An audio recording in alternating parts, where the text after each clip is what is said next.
Un poderoso ejército se prepara para atacar Israel. La profecía se cumplirá. Armagedón se menciona específicamente solo una vez en la Biblia, en Apocalipsis 16:16, y los reunió en un lugar llamado en hebreo Armagedón. A pesar de su mención única, el concepto ha adquirido una gran importancia en nuestro pensamiento e imaginación. ¿Sabías que Armagedón proviene del hebreo Har Megiddo, donde Har significa montaña y Megiddo se traduce como Megiddo? En conjunto, esto significa montaña de Megiddo.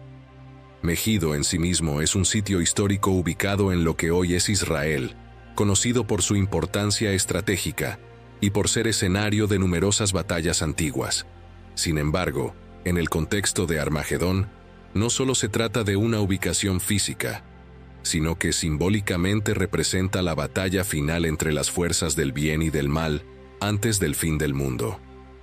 Cuando la gente escucha la palabra Armagedón, a menudo piensa en grandes eventos que terminan con el mundo. El nombre evoca la idea de una gran lucha entre el bien y el mal, y se usa con frecuencia en películas y libros para hablar del fin del mundo. Pero este nombre en realidad proviene de antiguas historias y lugares del Medio Oriente. La conexión entre el Armagedón apocalíptico y el histórico Megiddo es profunda. El nombre no fue elegido al azar para la batalla del fin de los tiempos, ya que tiene una rica historia vinculada a las antiguas dificultades de esa región. Megiddo fue una ciudad antigua con numerosas batallas. Ventaja en el futuro: Megiddo se haría famoso por otra razón. Muchas personas creen que será el lugar de una gran batalla futura, a menudo llamada la Batalla de Armagedón. Pero esa es otra historia. En resumen, Megiddo era como una importante encrucijada de los tiempos antiguos, y el rey Salomón se aseguró de mantenerlo bajo su control. Sabía su valor, y por eso lo fortificó. Dada su historia como campo de batalla, no es sorprendente que los autores del Nuevo Testamento, con inclinaciones proféticas, recurrieran al legado de Megiddo como metáfora para la confrontación final entre el bien y el mal. Su historia está llena de batallas y conflictos, lo que lo convierte en un buen símbolo para la gran batalla final mencionada en el libro de Apocalipsis. Apocalipsis 16:16, donde se hace referencia a Armagedón, sigue al derramamiento del sexto vaso de la ira de Dios, que hace que el río Éufrates se seque, preparando así el camino para la llegada de los reyes del este. El en este versículo probablemente se refiere a un espíritu o espíritus impuros mencionados en los versículos anteriores, Apocalipsis 16, 13, 14, que salen para reunir a los reyes para la batalla. Apocalipsis describe un gran conflicto final entre las fuerzas de Dios y las fuerzas del mal. En esta narrativa, Armagedón se convierte en el lugar de reunión para los ejércitos del mundo, bajo la influencia del dragón, la bestia y el falso profeta, para librar una guerra contra Dios y su pueblo. Apocalipsis 16, 13, 14. Este enfrentamiento final representa más que solo una batalla física. La batalla encarna la guerra espiritual que ha perdurado a lo largo de la historia, con Armagedón representando el clímax de este conflicto cósmico. En los días finales antes de la gran batalla de Armagedón, el mundo sería testigo de eventos sin precedentes en su historia, desarrollándose en rápida sucesión. Primero, surgiría el Anticristo. Este líder carismático, dotado de poderes sobrenaturales, aparecería en medio de agitación política y decadencia social. Su ascenso no sería repentino, sino una ascensión calculada al poder. Sería carismático, persuasivo, y ofrecería soluciones a los problemas mundiales que cautivarían a las naciones, incluso a él, cuyo advenimiento se produce tras la obra de Satanás, con todo poder, señales y prodigios mentirosos. Dognus Tesalonicenses 2:9. Esta escritura deja claro que el poder y la influencia del anticristo serían inmensos, pero también estarían basados en el engaño y el mal. Confirmaría un pacto de paz que le permitiría ganarse la confianza de muchas naciones, según Daniel 9:27. Pero este tratado, que se supone duraría 7 años, se rompería a mitad de camino. Esta traición llevaría a una persecución sin precedentes, especialmente hacia aquellos que se oponen y se mantienen firmes en su fe. Mientras el anticristo consolida su poder, aparecería otra figura, a menudo denominada el falso profeta. Este individuo serviría como el brazo religioso del dominio del anticristo, dirigiendo la adoración hacia él.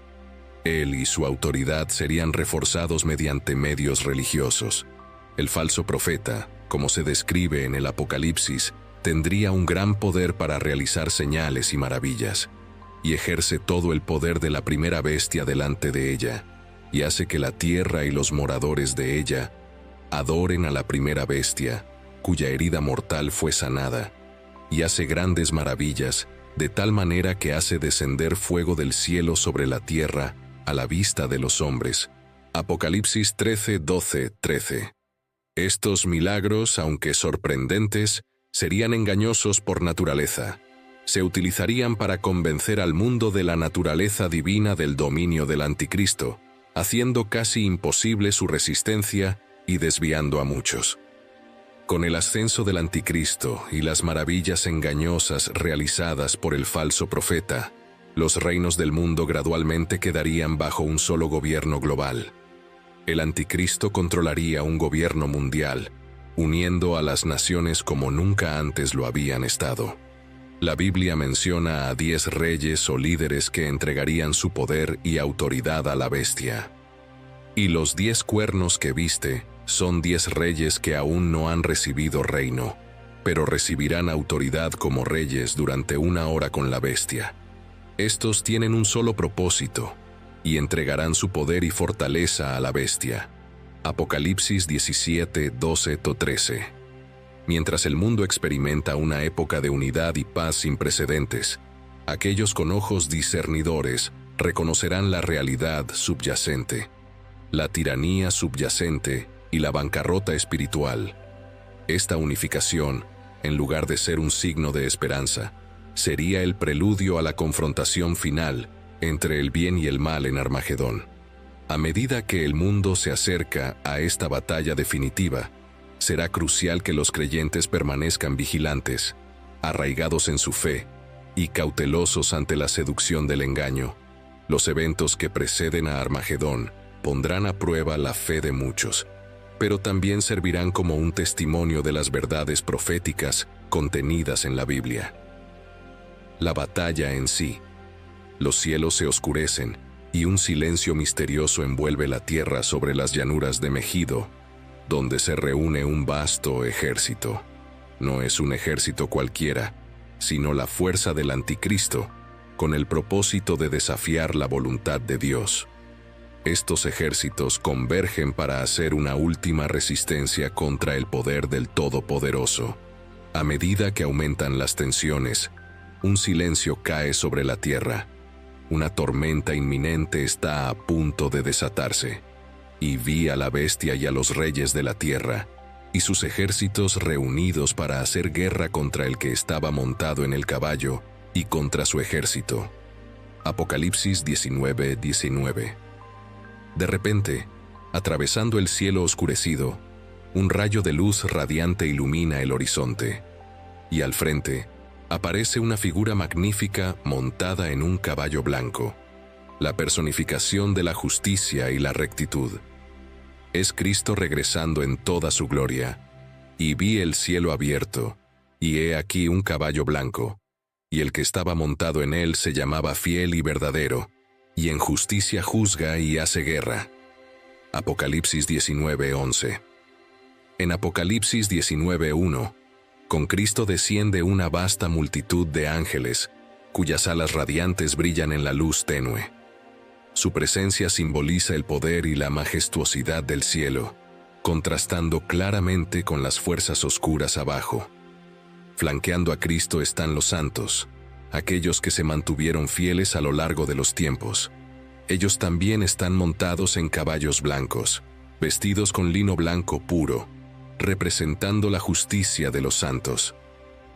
y los ejércitos que estaban en el cielo le seguían en caballos blancos, vestidos de lino fino, blanco y limpio. Apocalipsis 19:14. A medida que comienza la batalla de Armagedón, no es como ninguna otra batalla conocida por el hombre. Es una lucha entre luz y oscuridad, el bien y el mal, lo divino y lo profano. Los ángeles, portadores del poder celestial, se enfrentan a las fuerzas del anticristo. El aire está lleno del sonido de las espadas y los gritos de los caídos, pero incluso en este feroz conflicto, el poder del anticristo y sus ejércitos no pueden igualar el poder divino de Cristo y sus huestes celestiales. Con una sola palabra, Cristo pronuncia juicio y los adversarios son abatidos. El anticristo y su falso profeta son rápidamente capturados. Y la bestia fue apresada, y con ella el falso profeta que había hecho delante de ella las señales con las cuales había engañado a los que recibieron la marca de la bestia y a los que adoraron su imagen. Estos dos fueron lanzados vivos dentro de un lago de fuego que arde con azufre. Apocalipsis 19:20. Lo que se había predicho durante siglos ocurre rápidamente. Las fuerzas del mal, aunque vastas e intimidantes, son destruidas frente a la intervención divina. Con la derrota del anticristo, comienza una nueva era. Cristo establece su reino milenial, trayendo paz, justicia y rectitud al mundo. No importa cuán poderosas puedan parecer las fuerzas de las tinieblas, no pueden prevalecer contra la voluntad omnipotente del Todopoderoso. Y echó mano del dragón, aquella serpiente antigua que es el diablo y Satanás, y lo ató por 1000 años. Apocalipsis 22. A medida que el polvo se asienta y la tierra se regocija, queda claro que el reinado eterno de Cristo ha comenzado, marcando un nuevo capítulo en la historia de la redención y la gracia. Consecuencias de la batalla. La batalla de Armagedón no solo fue un clímax de guerra, sino también un punto de inflexión transformador para la humanidad y la tierra misma. Aquí exploramos las profundas consecuencias de este evento monumental, según se describe en la Biblia. En el contexto posterior a Armagedón, uno de los primeros y más inmediatos resultados fue el encadenamiento de Satanás. Apocalipsis 21:3 pinta una imagen vívida de un ángel que desciende del cielo con la llave del abismo y una gran cadena en su mano. Él captura al dragón, la antigua serpiente, que es el diablo y Satanás, y lo ata por 1000 años. Esta confinación asegura que Satanás no pueda engañar a las naciones hasta que termine el milenio. Cuando Satanás sea liberado por un breve período, con el principal engañador inmovilizado, el mundo comienza a experimentar un respiro de las malas cosas que habían atormentado a la humanidad durante mucho tiempo. Este periodo, conocido como el milenio, marca una era sin igual: el reinado de paz y justicia de Cristo en la tierra. Uno de los aspectos más notables después de Armagedón es el reinado de Cristo en la tierra. Apocalipsis 24 habla de tronos y de aquellos que han recibido la autoridad para juzgar. También menciona a los que fueron decapitados por su testimonio sobre Jesús y la palabra de Dios, destacando su resurrección y su reinado con Cristo durante 1000 años. Este reinado de Cristo, junto con la ausencia del engaño de Satanás, transforma el mundo en un refugio de paz y justicia. El juicio final y el juicio del gran trono blanco. Después del milenio, cuando Satanás sea liberado por un breve periodo y sufra su derrota final, se prepara el escenario para el juicio final. Apocalipsis 20, 11, 15. Describe este solemne evento, en el que aparece un gran trono blanco, y aquel que está sentado en él, ante cuya presencia huyen la tierra y el cielo. En este juicio, los muertos, grandes y pequeños, se presentan ante el trono. Se abren los libros, junto con otro libro llamado el libro de la vida. Los muertos son juzgados según sus obras registradas en los libros, y aquellos que no se encuentren en el libro de la vida son lanzados al lago de fuego, que es la segunda muerte. El juicio es un testimonio de la justicia y rectitud de Dios, asegurando que las acciones de cada individuo, ya sean buenas o malas, reciban su recompensa. Las secuelas de la batalla de Armagedón inician una serie de eventos que remodelan la estructura de la existencia, desde el encadenamiento de Satanás hasta el benigno reinado de Cristo y el juicio final. Estos eventos recuerdan a la humanidad el plan supremo de Dios para redimir su creación y establecer justicia y paz eternas. La narrativa bíblica subraya así un futuro lleno de esperanza, instando a los creyentes a mantenerse firmes en su fe, mientras esperan el cumplimiento de las promesas de Dios. Las implicaciones de Armagedón y el contexto circundante en el libro de Apocalipsis son profundas. Armagedón representa la batalla culminante en la guerra espiritual continua entre las fuerzas de Dios y las de Satanás. Apocalipsis 16:14 habla de espíritus demoníacos reuniendo a los reyes del mundo para la batalla en el gran día del Dios Todopoderoso. Esta confrontación épica se percibe como el momento en que la influencia y la rebelión del mal serán derrotadas decisivamente. La importancia de Armagedón en la Biblia radica en la creencia de que terminará con la victoria de Dios sobre el mal. Apocalipsis 19:11-21 describe a Jesucristo simbolizado como un jinete en un caballo blanco, liderando a los ejércitos del cielo contra la bestia, el falso profeta y sus seguidores. Esta batalla concluye con la victoria final, con la bestia y el falso profeta siendo arrojados al lago de fuego. Apocalipsis 19:20. Se abre el camino para una nueva creación. Después de la batalla de Armagedón, la Biblia describe una serie de eventos que llevan a un nuevo cielo y una nueva tierra, un periodo comúnmente conocido como el milenio. Tras este periodo, Satanás es liberado, engaña a las naciones nuevamente, pero es rápidamente derrotado y arrojado al lago de fuego. Apocalipsis 27:10. Esto prepara el escenario para el juicio final y el surgimiento de una nueva creación, donde Dios enjugará toda lágrima de los ojos, y ya no habrá más muerte, ni dolor, ni llanto, porque las cosas anteriores habrán pasado. Apocalipsis 21:4. Implicaciones para los creyentes. Armagedón tiene implicaciones sobre cómo los creyentes entienden su papel en el mundo. El regreso inminente de Cristo y la batalla final nos motivan a vivir de manera justa, a difundir el mensaje del Evangelio y a estar preparados para la segunda venida de Cristo. Como dice 1 Juan 3:2-3, queridos, ahora somos hijos de Dios, y aún no se ha manifestado lo que habremos de ser, pero sabemos que cuando Él se manifieste, seremos semejantes a Él, porque le veremos tal como Él es. Y todo el que tiene esta esperanza en Él, se purifica a sí mismo, así como Él es puro. Interpretaciones simbólicas.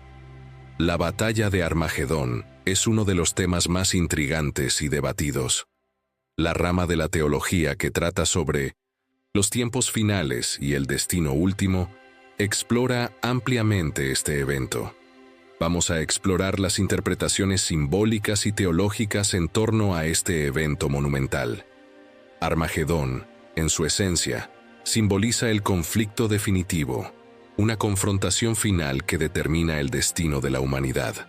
La Biblia describe a Armagedón como una batalla en la que los reyes de la tierra, bajo la influencia de espíritus demoníacos, se reúnen para hacer guerra contra el ungido de Dios, enfrentándose a un juicio divino. Apocalipsis 16:14 y 19:11-21. Este enfrentamiento apocalíptico no solo subraya la batalla entre las fuerzas de las tinieblas y la luz, sino que también representa la resistencia de la humanidad a la autoridad divina y la vindicación última de la soberanía de Dios. Las diferentes perspectivas teológicas interpretan la batalla de Armagedón y su momento de manera variada, especialmente en relación con la segunda venida de Cristo y el milenio, el reinado de 1000 años de Cristo en la tierra. Los orígenes de Armagedón ofrecen un recordatorio conmovedor de cómo el pasado puede influir en nuestra comprensión del futuro. La Biblia entrelaza eventos históricos, lugares y profecías para comunicar verdades profundas. En el caso de Armagedón, las antiguas batallas en Megido sirven como un vívido precursor a la confrontación apocalíptica final.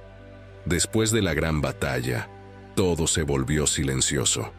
El conflicto que había sido profetizado durante generaciones había llegado a su clímax ardiente, y el peso de la lucha se sentía en cada ráfaga de viento, cada grano de arena, pero en medio de las ruinas del antiguo mundo, surgió la esperanza de un mañana más brillante. Vi un nuevo cielo y una nueva tierra, porque el primer cielo y la primera tierra habían pasado, y el mar ya no existía. Apocalipsis 21:1. Después de que se disipó el humo, apareció en la distancia un hermoso mundo nuevo. Se sentía fresco y libre de los errores del pasado, recto y puro gracias a la justicia y bondad de Dios. El mensaje era claro. Desde las profundidades de las luchas humanas y la altura de sus pecados, la redención seguía al alcance. La batalla no solo atestiguó el poder de la ira de Dios, sino aún más, una declaración de su amor inconmensurable. Un amor que permaneció firme incluso cuando la humanidad le dio la espalda. Un amor que no solo buscaba juzgar, sino redimir, restaurar y renovar. La victoria definitiva de Dios no solo fue sobre las fuerzas de las tinieblas que se habían levantado contra él en Armagedón, sino sobre la desesperanza y la desesperación que amenazaban con consumir a la humanidad frente a probabilidades abrumadoras. La promesa de redención de Dios se erguía como un faro de esperanza para todos. Para aquellos que creyeron y se mantuvieron firmes en la promesa de salvación, el nuevo cielo y la nueva tierra no eran solo símbolos de un futuro mejor, sino el cumplimiento del pacto de Dios con su pueblo. He aquí, yo hago nuevas todas las cosas. Apocalipsis 21:5. En este nuevo mundo, no habría más lágrimas, el dolor y la tristeza se desvanecerían, y las cicatrices del pasado sería sanado. La batalla de Armagedón, aunque feroz y devastadora, se convirtió en un punto de inflexión para la humanidad, un recordatorio de que, sin importar cuán oscura sea la hora, la luz de Dios siempre brillará más intensamente. En el aftermath de la batalla, mientras el mundo comenzaba su camino hacia la restauración, el mensaje era claro. Al final, el amor prevalece, la redención es posible y la victoria de Dios está asegurada. Gog y Magog, Ezequiel 38:39, ofrecen una de las predicciones más notables pero difíciles de entender en la Biblia. Estos capítulos predicen una invasión del norte de Israel que llegará como una tormenta y cubrirá la tierra como una nube. Aunque Israel parecerá condenado, Dios intervendrá en este ataque. Se nos dice que la invasión de Gog ocurrirá en los últimos años o días, lo que podría significar que se cumplirá en la primera parte de la tribulación. Durante este tiempo, el anticristo ofrecerá una solución al dilema del Medio Oriente y firmará un acuerdo de paz de 7 años con Israel. Durante la tribulación, los judíos podrán reconstruir su templo y vivir seguros en su tierra. Después de este período, tendrá lugar la invasión. Dios había prometido revivir a Israel a partir de la visión que Ezequiel recibió del Valle de Huesos Secos.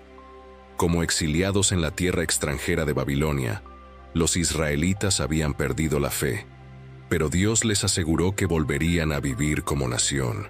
Ahora, el Señor continúa transmitiendo la maravillosa esperanza y el futuro que tiene para los hijos de Israel.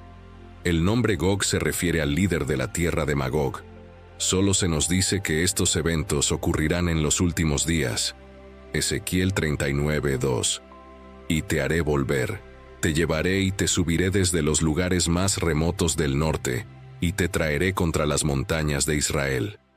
Gog no actuará solo en esta invasión, sino que contará con la ayuda de una coalición de naciones.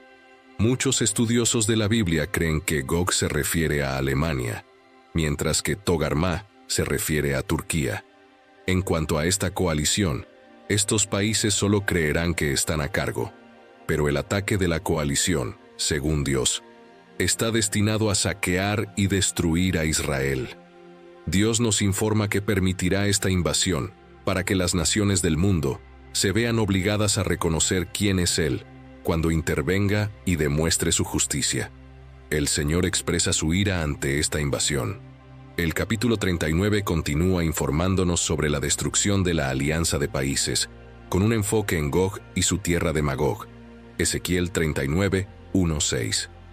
Y tú, hijo de hombre, profetiza contra Gog. Así dice el Señor: He aquí, estoy contra ti, oh Gog, príncipe soberano de Mesec y Tubal. Te haré volver, te llevaré y te subiré desde los lugares más remotos del norte, y te traeré contra las montañas de Israel. Haré que tu arco se caiga de tu mano izquierda, y tus flechas caigan de tu mano derecha. Caerás muerto en las montañas de Israel, tú y todas tus tropas, y las naciones que te acompañan. Te daré a toda clase de aves de rapiña y animales salvajes del campo como alimento. Caerás en el campo abierto, porque así lo he dicho, dice el Señor Dios. También enviaré fuego sobre Magog y sobre aquellos que viven seguros en las costas, y sabrán sin duda que yo soy el Señor. El Señor comenzó enfatizando su oposición a Gog, y luego mostró la destrucción total de la coalición. 6 de cada 10 del ejército invasor de Gog serán derrotados. Sus armas serán ineficaces contra el Señor. No solo será aniquilado el ejército invasor en Israel, sino que Dios también enviará fuego sobre la tierra natal de Gog, Magog, que también será destruida. Ezequiel 39, 7-15. Haré que mi santo nombre sea conocido en medio de mi pueblo Israel, y ya no permitiré que profanen mi santo nombre. Las naciones sabrán que yo soy el Señor, el Santo de Israel. He aquí que viene y se cumplirá, dice el Señor Dios. Ese es el día del cual he hablado. Cuando tú, Gog, ya no existas, los que vivan en las ciudades de Israel saldrán y harán fuego con las armas, quemándolas, tanto los grandes escudos como los pequeños escudos, los arcos y las flechas, las mazas y las lanzas, y durante 7 años las quemarán.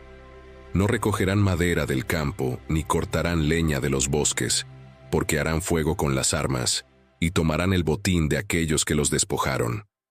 Tomarán el botín de aquellos que los despojaron, dice el Señor Dios, y en ese día daré a Gog un lugar de sepultura en Israel, en el valle de los que pasan al este del mar, y bloqueará el paso de los que quieran cruzar. Allí enterrarán a Gog con todas sus huestes, y lo llamarán el valle de Hamón-Gog, la multitud de Gog. Durante 7 meses, la casa de Israel estará enterrando a los muertos para purificar la tierra. Sí, todo el pueblo de la tierra los enterrará, y será su fama en el día en que aparezca en mi gloria y esplendor, dice el Señor Dios.